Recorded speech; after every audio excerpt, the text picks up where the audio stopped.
मैं यशस्पति झा, राजकीय शास्त्रीय संस्कृत महाविद्यालय, व्याख्याता, विषय व्याकरण। आज ई कंटेंट के द्वारा शास्त्रीय तृतीय वर्ष व्याकरण विषय के द्वितीय पत्र प्रौढ़ मनोरमा का आज अनुनासिकात् परोनुस्वारः यहाँ से प्रारंभ कर रहे हैं। तो सबसे पहले प्रौढ़ मनोरमा में दिया हुआ है जो अनुनासिकात् ल्यप लोपे पंचमी इत्याह अनुनासिकं विहाय इति एवं च संसर्गवत् विप्रयोगस्यापि विशेषावगति हेतुत्वात् अवत्सा नियक्ताम् इत्यत्रैव संभावितानुनासिक्य गुणक एव उपस्थितत्वात् कार्यतत्वात् च विधित्वेन संबध्यते इत्यभिप्राह रोह पूर्वस्मात् इति अनुस्वारागमः इति आगमत्वं च परशब्देन एव लभ्यते पूर्वोक्ताभ्यामैच इत्यत्र पूर्वशब्देन एचोः इति बोधित भावः। ये प्रौढ़ मनोरमा में भट्टोजी दीक्षित ने मूल में लिखे हैं, लेकिन ये सिद्धांत कौमुदी में इस सूत्र की जो वृत्ति है अनुनासिकं विहाय रोह पूर्वस्मात् परः अनुस्वारागमः स्यात्, यानी इसका हिंदी में अर्थ ये होता है अनुनासिकं विहाय, अनुनासिक को छोड़ करके रू से पूर्वस्मात् पूर्व से पर अनुस्वार का आगम होता है। तो यहाँ पर सबसे पहले जो अनुस्वार का आगम होता है तो आगम में आद्यंतो टकितो ये सूत्र कहता रहे जो टित्कित यस्योक्तो क्रमाद्याद्यंतावयवोस्तः, टित्कित जिससे उक्त हो तो टित आद्यावयव का होना चाहिए और कित अंत्यावयव का होना चाहिए। टित कित और है इसका आगम मित होता है मित होता है तो मित भी जो है ना अंत्यात अचः परः मिदचोन्त्यात परः, इस सूत्र के निर्देश से जो अंत्य अच हैं उससे पर में होता है।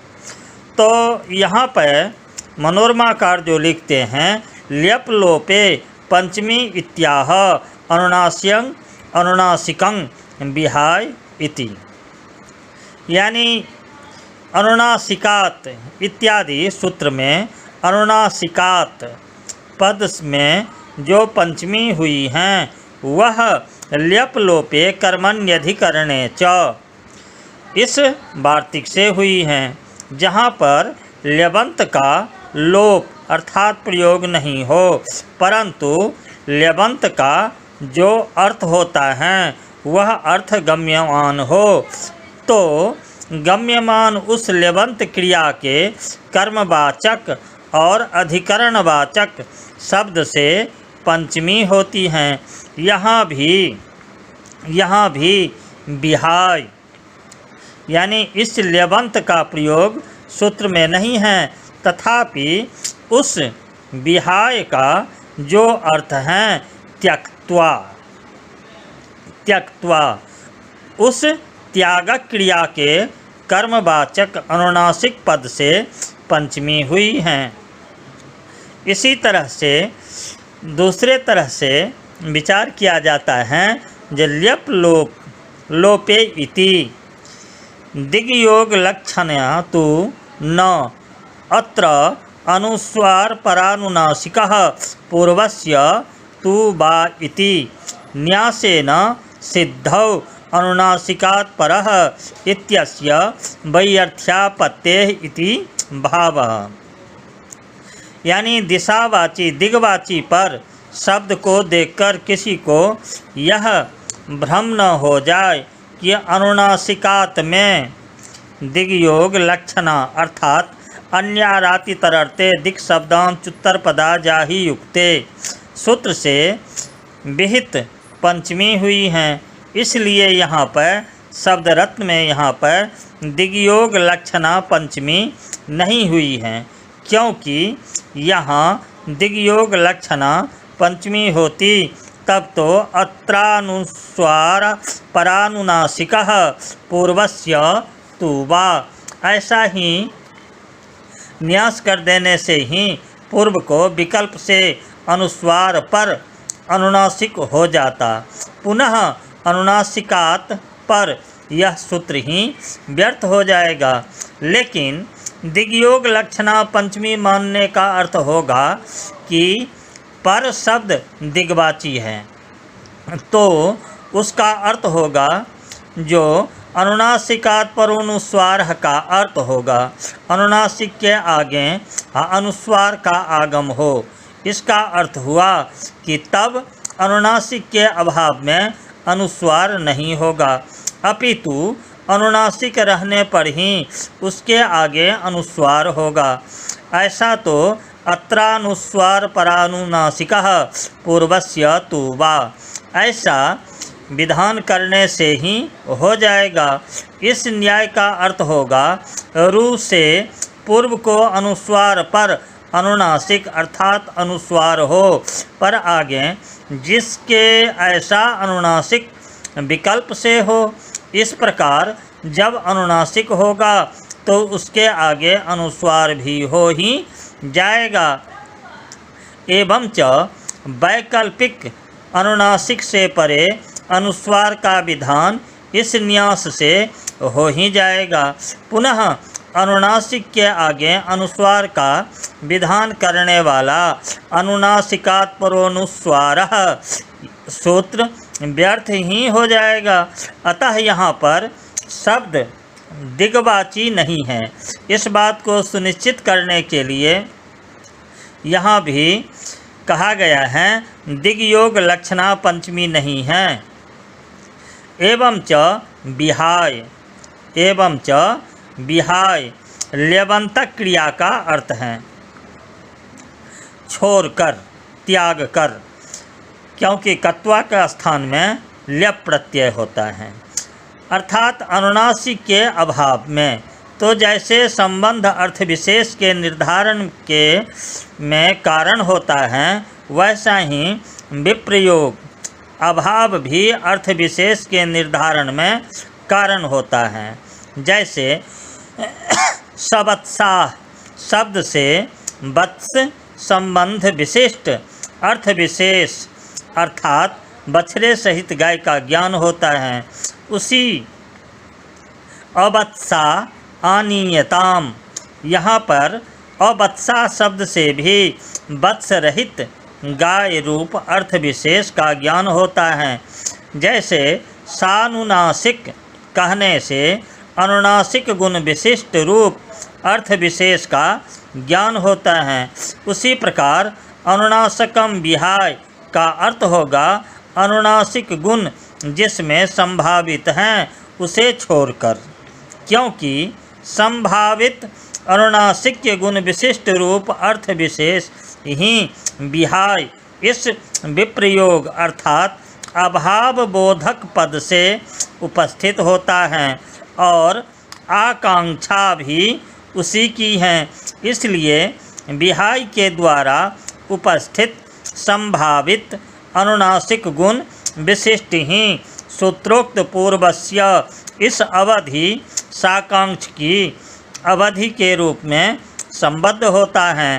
तात्पर्य यह है कि पूर्वस्य सुनने पर कस्मात् पूर्वस्य इस अवधि की आकांक्षा जो होती है उस अवधि के रूप में संभावित अनुनासिक के गुण विशिष्ट का अन्वय होता है।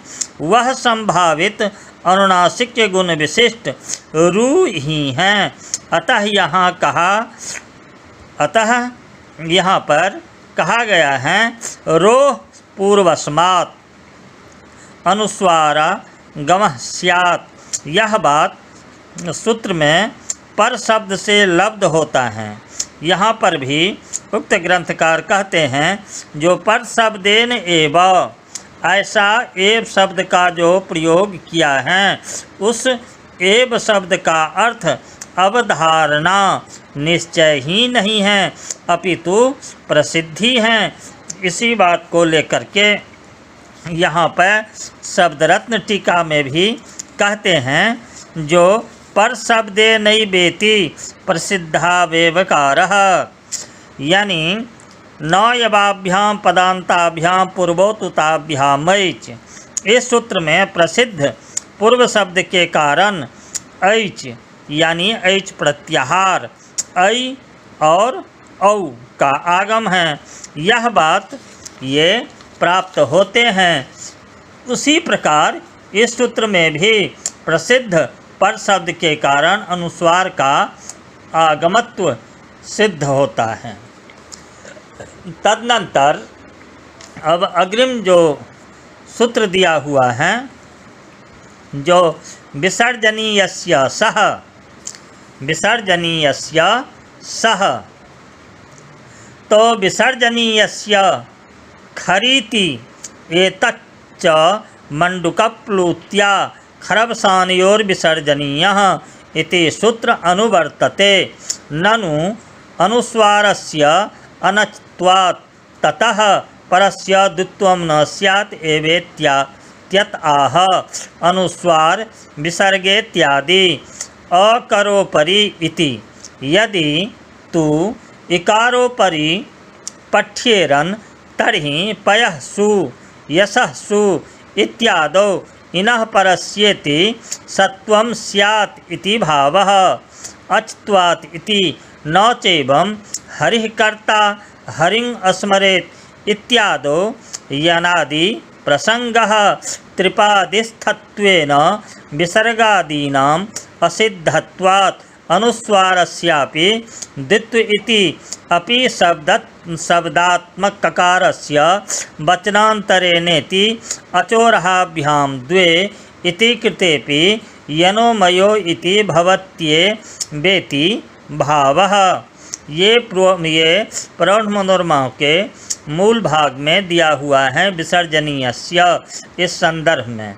तो सबसे पहले मैं यहाँ पर कौमुदीकार का मत उपस्थापित करना चाहता हूँ, जो कौमुदीकार कहते हैं खरी विसर्जनीयस्य सह स्यात्, खरी विसर्जनीयस्य सह स्यात् एतत् अब्बादे बासरी इति पाक्षिके विसर्गे प्राप्ते संपुंकानां सो वक्तव्यः। इससे संस्कर्ता असमो वा लोप में के इति भास्यात्। सम का मकार का लोप, यानी विसर्जनीयस्य सह, ये कहते हैं सूत्र का अर्थ खड़ के परे रहते विसर्ग का सत्व हो। एतत् अपवादे, ये अपवाद बासरी, बासरी सर के परे रहते विसर्ग के विसर्ग हो विकल्प से पाक्षी के विसर्गे प्राप्ते। फिर संपुंका नाम सो वक्तव्य, सम संबंधी पुम संबंधी कौन संबंधी जो विसर्ग उसका सत्व होता है। तो इसका मान लीजिए जिस बार विकल्प संस्कर्ता और जिस बार नहीं विकल्प उस बार भी संस्कर्ता। समोबा लोप में के सम के पड़े रहते विसर्ग से ये विकल्प से लोप होता है। ये भाष्यात, ये भाष्यिका है सिद्धांत पतंजलि का। लेकिन लोपस्यापि, लोप होने पर भी रूप प्रकरणस्थत्वात्, रूप प्रकरण के अंतर्गत अनुस्वार और अनुनासिकाभ्याम, अनुस्वार और अनुनासिक के द्वारा एक सकारम रूपद्वयम, ये दो रूप बन जाता है। द्वि सकारम तु उक्तमेव, दो सकार पहले ही कहा गया है।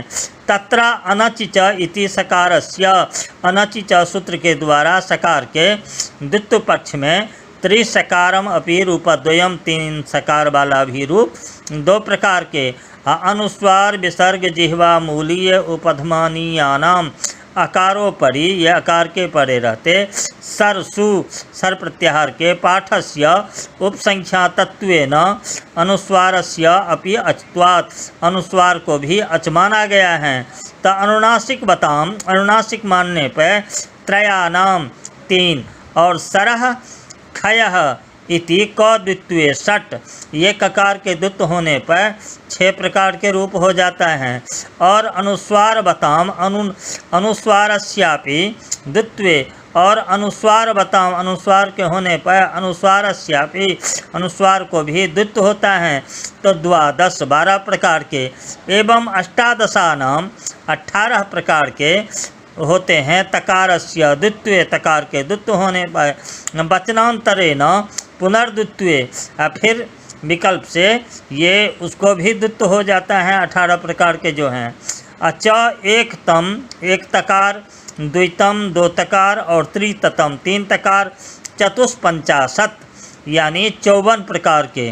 और अनुनासिक अनुप्रगज्यानुनासिकः, इस सूत्र के द्वारा भी एक बार अनुनासिक और एक बार अननुनासिक, तो ये हो जाता है 54 दूनी 108, इसलिए अष्टोत्तर शतम कहा गया है।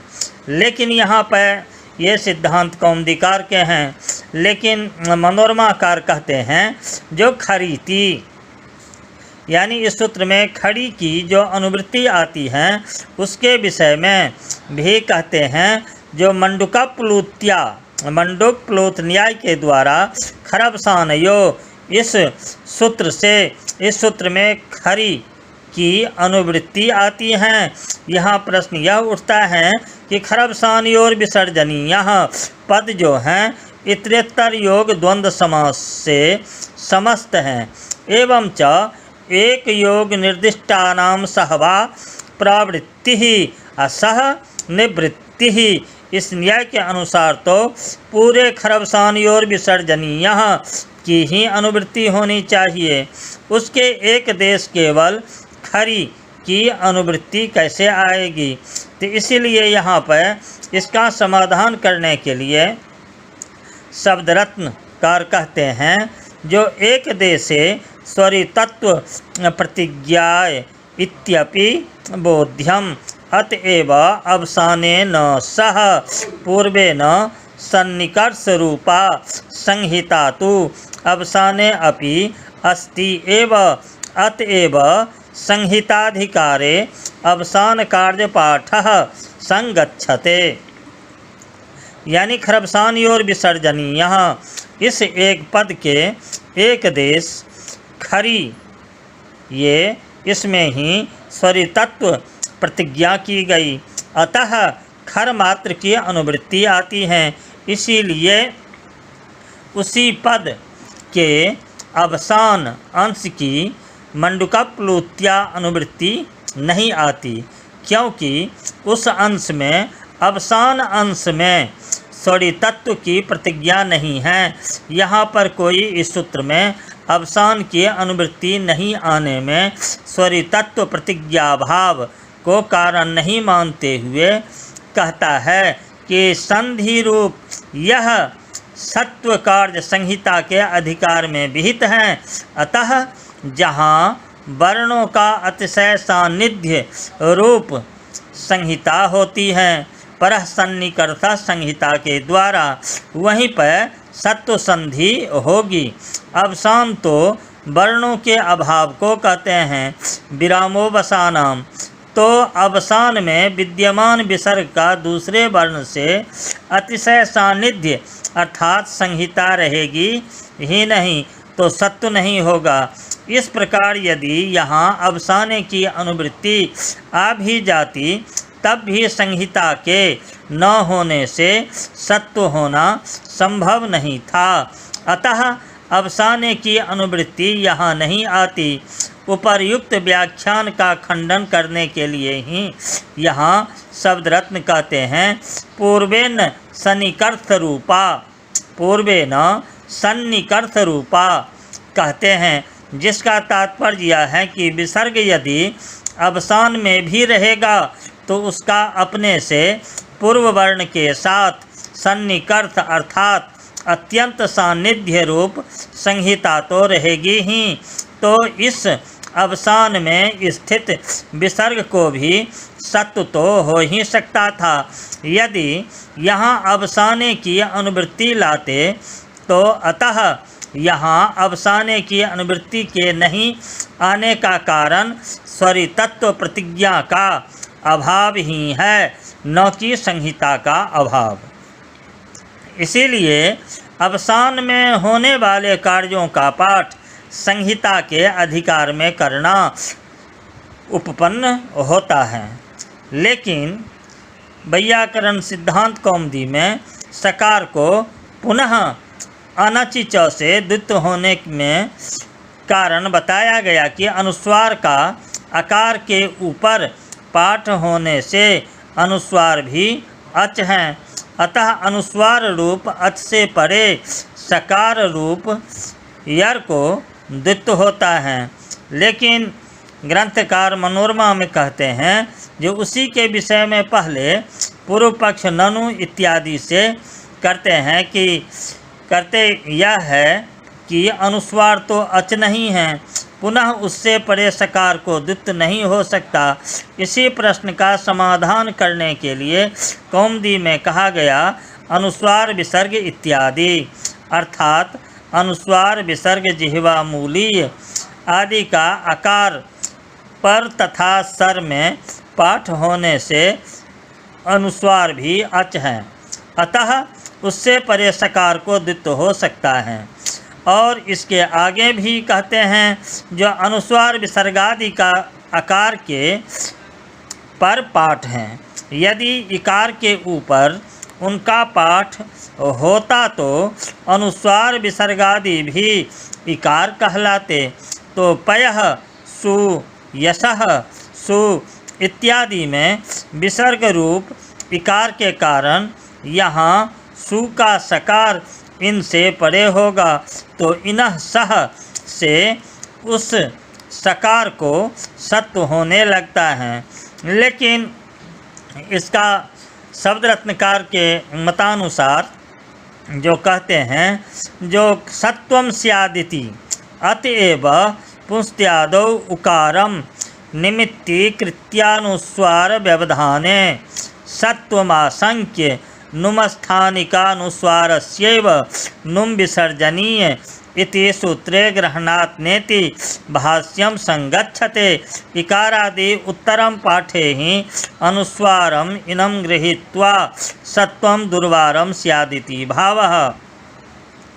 यानी अनुस्वारादि का इकार के ऊपर पाठ नहीं है, तभी पुंसु यहाँ पर पकारोत्तरवर्ती उकार को निमित्त मानकर अनुस्वार के व्यवधान रहने पर विभक्ति के सकार को सत्व की आशंका करके भाष्यकार ने कहा नुम विसर्जनीय सूत्र में जो नुम का ग्रहण है उसका अर्थ नुम स्थानिक अनुस्वार है, अतः नुम स्थानिक अनुस्वार के व्यवधान में ही नुम विसर्जनीय से सत्व होगा।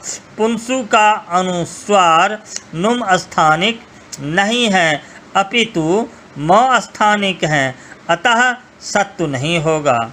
तो पतंजलि भाष्यकार ने जो इस प्रकार सत्वापत्ति का वारण किया उसी से सिद्ध है कि अनुस्वारादि का इकार के ऊपर पाठ नहीं, क्योंकि यदि अनुस्वार का इकार के ऊपर पाठ होता तो अनुस्वार भी इकार की तरह इन कहलाता, तो अनुस्वार रूप इनसे परे सकार को इनः सह से सत्व होना दुर्वार ही होता, एवं च पुंसु में सत्वापत्ति होती।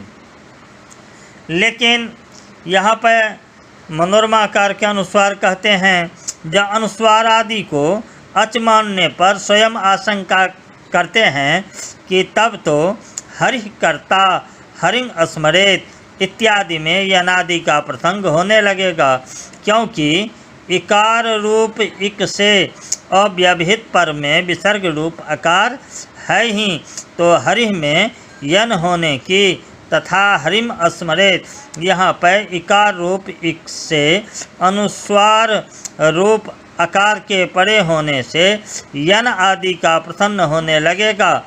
लेकिन यहाँ का भी विरोध होता है।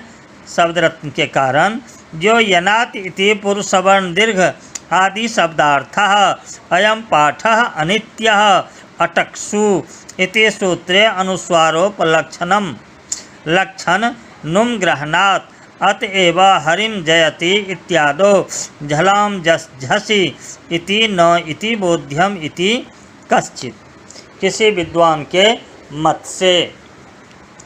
लेकिन यानी अनुस्वार का इकारादि का पाठ करने में जो दोष दिखाते हुए मनोरमाकार ने कहा कि हरिः कर्ता हरिम स्मरेत इत्यादि में यनादि का प्रसंग होगा, उसमें यनादि में आदि शब्द का अर्थ है पुरुषवर्ण दीर्घः, अर्थात विसर्ग या अनुस्वार के अच हो जाने से हरिम स्मरेत में अनुस्वार रूप द्वितीया संबंधी अच होने से प्रथमयो पूर्व सवर्ण से पुरुषवर्ण दीर्घ की भी प्राप्ति होने लगेगी।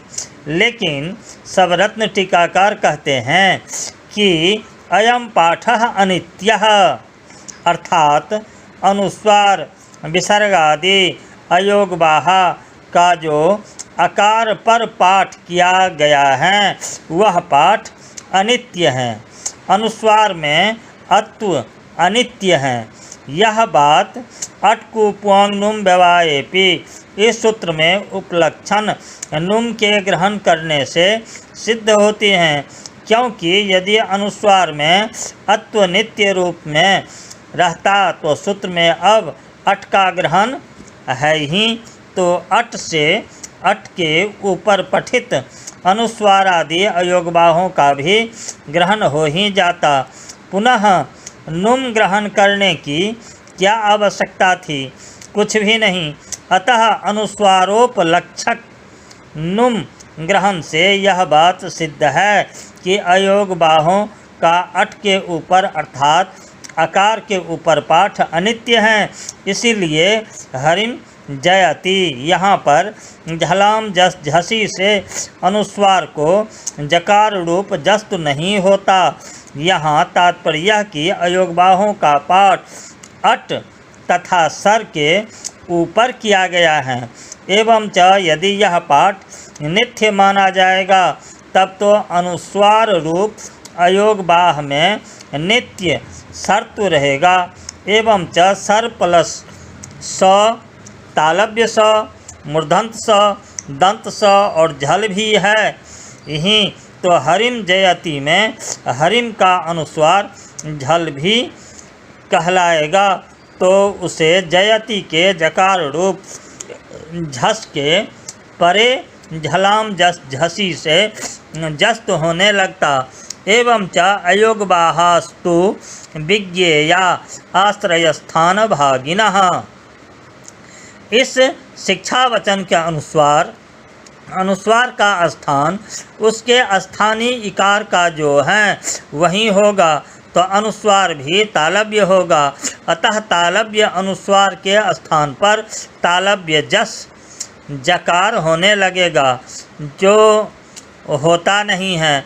अतः अट या सर प्रत्याहार में अयोगबाहों का पाठ अनित्य है, ऐसा किसी विद्वानों का मत है। अस्तु, अब मनोरमाकार के मूल प्रश्न कहते हैं, यदि अनुस्वार आदि में अचत्व हैं तो हरिः कर्ता हरिम स्मरेत में यन पुरुषवर्ण दीर्घ आदि की आपत्ति आएगी।